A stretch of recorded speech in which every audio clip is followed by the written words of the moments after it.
একটি জনপদের ভাগ্য বদলাতে একজন মানুষের দৃঢ়তা, সৎসাহস আর নির্বিচারে পরিশ্রমী কি যথেষ্ট হতে পারে? বাংলাদেশ বলছে হ্যাঁ পারে, কারণ ইতিহাসের এক সন্ধিক্ষণে এসে আমরা দেখছি একজন বাণিজ্য উপদেষ্টার অনন্য দৃষ্টান্ত, বশির আহমেদ। একসময় ছিল পতিত স্বৈরাচার হাসিনার আমলে, যখন বাণিজ্য মন্ত্রণালয় মানেই ছিল অনিয়ম, গাফিলতি আর দায়িত্ব এড়ানোর প্রতিযোগিতা। বাজারে হাহাকার, রমজানের নিত্য প্রয়োজনীয় পণ্যের দামে আগুন আর বিনিয়োগকারীদের মুখ ফিরিয়ে নিয়েছিল যেন নিত্যদিনের চিত্র। তখন দেশের মানুষ নির্ভরতা হারিয়েছিল রাষ্ট্রের বাণিজ্য কাঠামোর প্রতি। ঠিক তখনই আবির্ভাব ঘটে বশির আহমেদের। দায়িত্ব নিলেন এক কঠিন সময়ে, কিন্তু পিছু হটলেন না। যে রাতে ভারত আকস্মিকভাবে ট্রান্সশিপমেন্ট বাতিল করল, সেই রাত 2টায় বাণিজ্য মন্ত্রণালয়ে জরুরি বৈঠক ডাকলেন তিনি। কেউ ভাবতেও পারেনি এক উপদেষ্টা নিজের ঘুম হারাম করে দেশের স্বার্থ রক্ষায় এমন একাগ্র হতে পারেন। কারণ সেই সারাদিন তিনি ছিলেন ইনভেস্টমেন্ট সামিটে, ব্যস্ত ছিলেন দেশের ভবিষ্যতের জন্য বিনিয়োগকারীদের আস্থা ফেরাতে, আর রাতটা কাটালেন কাগজ, কলম আর সংকট মোকাবেলার দায়িত্ব কাঁধে নিয়ে। রমজানে বাজার দরের উপর যখন দেশের মানুষ অজানা আতঙ্কে থাকে, এবার দৃশ্যপট পাল্টে যায়।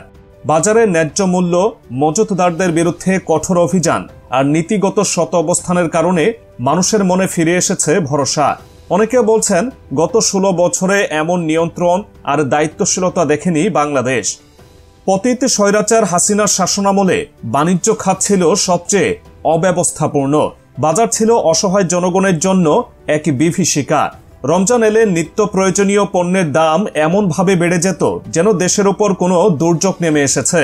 সেই সময়ে মন্ত্রণালয় মানে ছিল ঘুমন্ত প্রশাসন, ফাইলের গুতো আর দায়সারা সিদ্ধান্ত। আরেকটি গুরুত্বপূর্ণ দিক হল বিনিয়োগ বান্ধব নীতিমালা। বশির আহমেদ শুধু অভ্যন্তরীণ বাজার নয়, আন্তর্জাতিক বাণিজ্যেও আস্থা ফিরিয়ে এনেছেন। বিদেশি বিনিয়োগকারীরা এখন বাংলাদেশে আগ্রহী, কারণ তারা বিশ্বাস করতে শুরু করেছে এই দেশের বাণিজ্য কাঠামোয় একজন সত্তান্বেষী আছেন। বশির আহমেদ আমাদের শিখিয়েছেন লিডার মানে শুধু আদেশ দেয়া নয়, লিডার মানে সামনে থেকে পথ দেখানো। তিনি জানেন কবে কঠোর হতে হয় আর কবে কোমল হাতে গড়ে তুলতে হয় মানুষের আস্থা। এই দেশ বহুবার প্রতারিত হয়েছে, বহুবার ভেঙেছে স্বপ্ন, কিন্তু এখন মানুষ বলছে আবার বিশ্বাস করতে ইচ্ছে করে, কারণ বশির আহমেদের মতো মানুষ আছেন। এটাই আজকের বাংলাদেশ, ঘুম থেকে জেগে ওঠা, আস্থার আলোয় উদ্ভাসিত এক নতুন সকাল। আর সেই ভোরের কারিগর হলেন উপদেষ্টা বশির আহমেদ। বশির আহমেদ প্রমাণ করেছেন চেয়ার নয়, কাজ দিয়ে মানুষ নিজেকে প্রতিষ্ঠিত করে। তিনি দেখিয়েছেন যখন দেশপ্রেম থাকে, সততা থাকে, তখন রাত 2টায় অফিস করাও হয় জাতির প্রতি ভালোবাসার প্রতীক।